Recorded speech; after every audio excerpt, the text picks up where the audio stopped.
नमस्कार और आज के इस बेहद दिलचस्प एक्सप्लेनर में आप सभी का स्वागत है। आज हम जिस चीज पर बात करने वाले हैं वो सच में कमाल की है। हम एक बहुत ही छोटी सी कहानी यानी एक माइक्रो नैरेटिव को डिकोड करने जा रहे हैं। कहानी आकार में छोटी जरूर है, लेकिन इसका जो अर्थ है वो किसी बड़े उपन्यास से कम नहीं है। तो धातु का एक दिल और एक जुड़ा हुआ पंख, आइए देखते हैं कि कैसे बस चंद शब्दों में एक पूरी दुनिया रची जा सकती है। ये सिर्फ एक रोबोट और एक पक्षी की कहानी नहीं है, बल्कि ये आर्टिफिशियल इंटेलिजेंस, करुणा और प्रकृति के बीच के कनेक्शन की एक बहुत ही गहरी यात्रा है। तो चलिए, बिना किसी देरी के इस शानदार और ऊर्जा से भरी स्क्रिप्ट के पीछे छिपे गहरे अर्थों को खोजना शुरू करते हैं। सीधे कहानी के शुरुआती बिंदु यानी इसके हुक पर आते हैं। ध्यान से सुनिए। एक टूटा हुआ रोबोट जंगल में एक घायल पक्षी को ढूंढता है, और इसके साथ ही जो इमोजी इस्तेमाल किए गए हैं, एक रोबोट और एक पक्षी, ये लिटरली एक झटके में हमारा ध्यान खींच लेते हैं। देखिए, इसे कहते हैं हाई कॉन्ट्रास्ट एलिमेंट्स का सही इस्तेमाल। एक तरफ टूटी हुई तकनीक है और दूसरी तरफ एक घायल जीवित प्राणी। ये एक लाइन हमें तुरंत उस जंगल के बीचों बीच ले जाती है।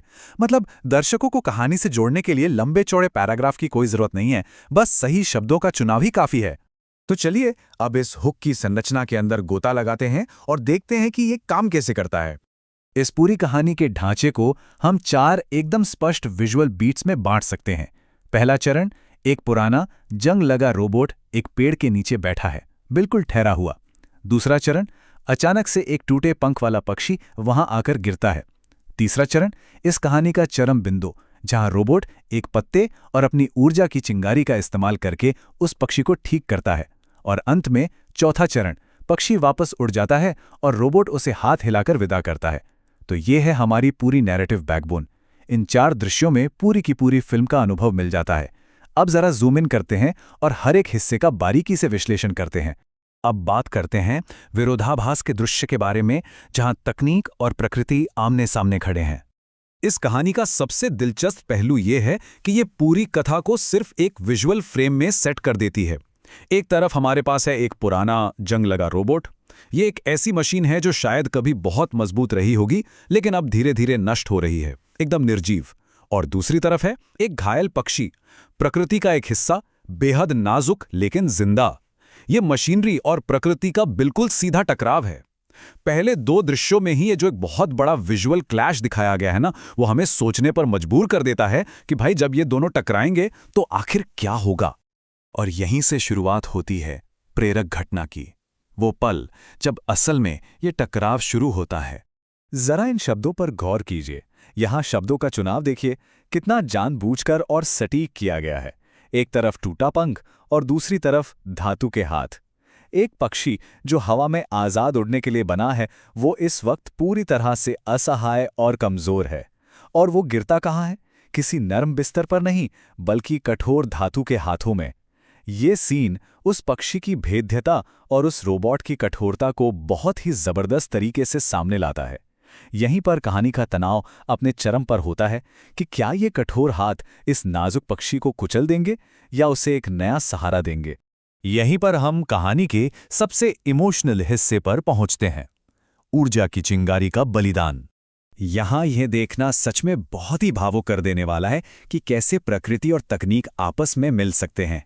दृश्य 3 में ऊर्जा की चिंगारी या एनर्जी स्पार्क कोई आम बैटरी का करंट नहीं है, ये एक वैचारिक पुल है। रोबोट पक्षी के पंख को जोड़ने के लिए प्रकृति का ही एक हिस्सा लेता है, यानी एक पत्ता, और फिर उसमें अपनी ऊर्जा की चिंगारी डाल देता है।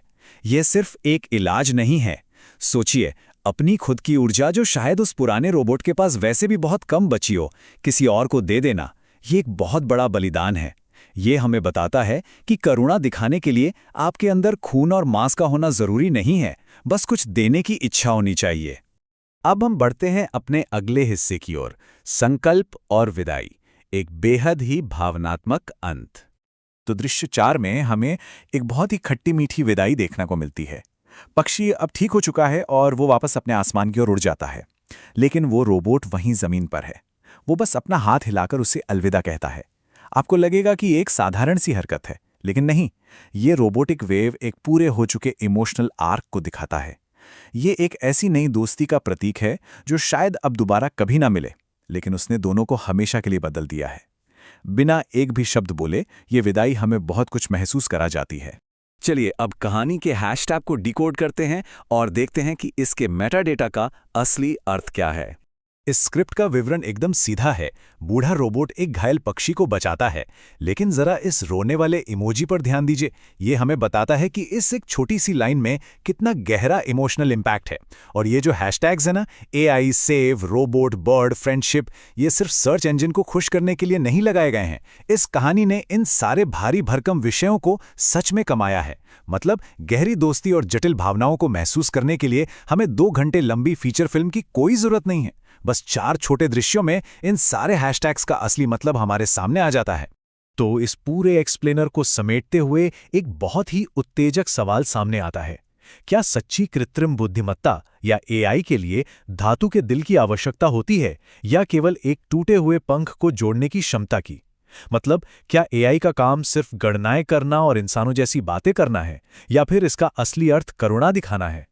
हो सकता है AI के पास दिल ना हो, लेकिन अगर उसमें सहानुभूति की एक चिंगारी है, तो क्या वो जीवित होने के करीब नहीं है? ये एक ऐसा विचार है जो आगे चलकर तकनीक और इंसानियत के रिश्ते को पूरी तरह से परिभाषित कर सकता है। ये सच में गहराई से सोचने वाली बात है। आज के इस शानदार एक्सप्लेनर में हमारे साथ जुड़ने के लिए बहुत बहुत धन्यवाद। ऐसे ही सीखते रहिए और चीज़ों की गहराई को समझते रहिए।